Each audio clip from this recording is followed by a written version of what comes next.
that a yellow jacket?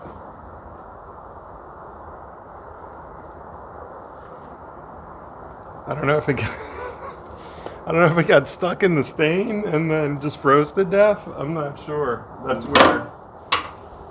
Anyways, hey guys. That's a start to a video. Let's see, today obviously I'm gonna keep staining, gonna keep putting up all the battens and all this kind of stuff, but thought I'd just bring you along and see if a video comes out of this. I wasn't planning on recording today, but I figure there's always something, there's always a teaching moment. If I find one, I'll let you know. Whew. Good thing I still had the lid on that.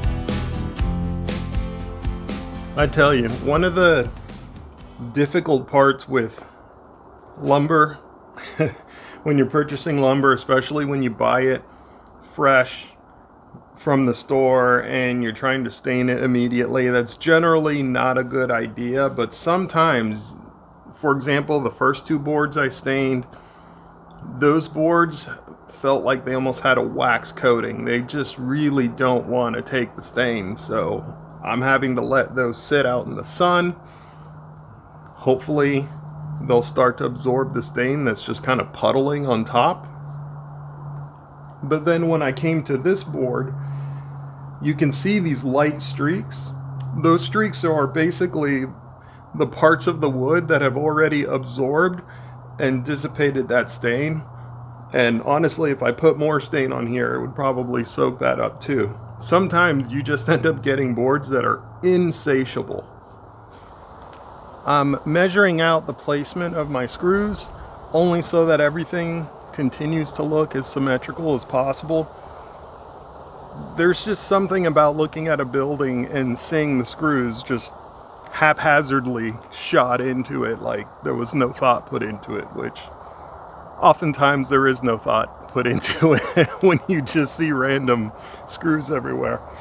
So as long as I keep the screws in sort of even spacing in places where, especially where there's going to be symmetry, for example the left and the right sides of the opening, I'm hoping that it looks a little bit more intentional, because I am basically face screwing these in.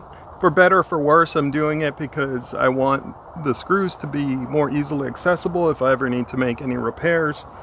But I am doing my best to try to use, for example, like the green screws, they kind of hide. They end up looking just like knots on the wood, which there's already knots on the wood.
Okay, I had one small change of heart. Let me show you what I mean.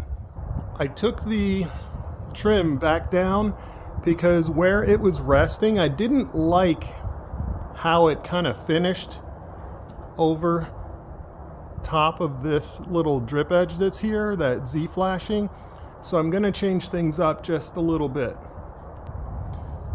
Since I went ahead with the 1x6 to go across that top, and I'm gonna end up reducing this down to a 1x4 to finish up the rest of the gable, I went ahead and notched this little bit so that the stiles are gonna sit right here. They're gonna be notched in, allowing this little 3/4 inch to sort of drop down and better cover just over that Z flashing. I just didn't like the way it finished out, that top little edge there, but I think it's going to turn out a lot better now. I guess we'll find out. Let me put it up.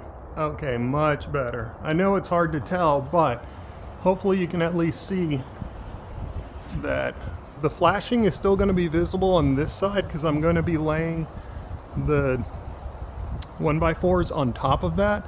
But at least along here where the door is going to be, I wanted it to look a little more flush and cover up that end grain of that plywood. So I'm a lot happier with this.